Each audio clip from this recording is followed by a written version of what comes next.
कि एक ऑप्टिमिज्म था गवर्नमेंट में कि शायद जो ट्रेड टॉक्स है यूएस के साथ वो नवंबर एंड तक मटीरियलाइज कर जाएगा और India will have a trade deal with United states.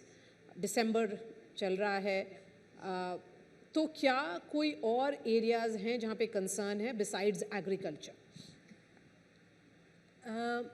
First of all, it's important to understand, US is a very important market for us. That's number one. So we can't just wish it away.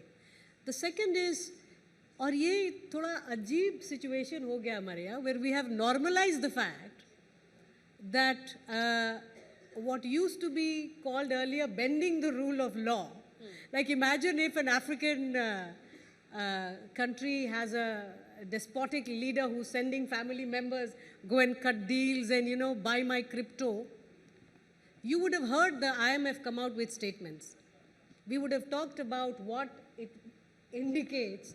But you see, this is the creditor world where, while we have to worry about data quality and for good reasons, and we are anyway, without IMF talking about it, we have been working for last 3 years, we are improving our systems regardless.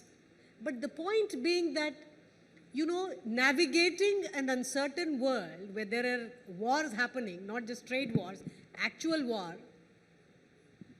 but you also have leader who is transactional is a nice way to basically say that rule of law, the way we understood it, doesn't hold anymore. So November kya, we'll try to take it till where it allows us, but there are certain non-negotiables for us.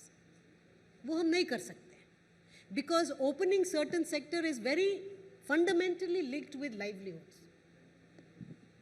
Right? Agriculture is one of them. Agriculture is a strategic sector for us. We have attained food security, but now we are also aiming for nutritional security.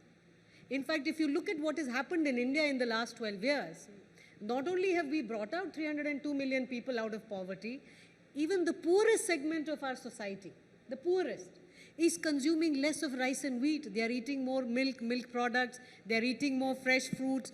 There is a great degree of movement towards nutritional security, largely, almost entirely on the back of domestic production.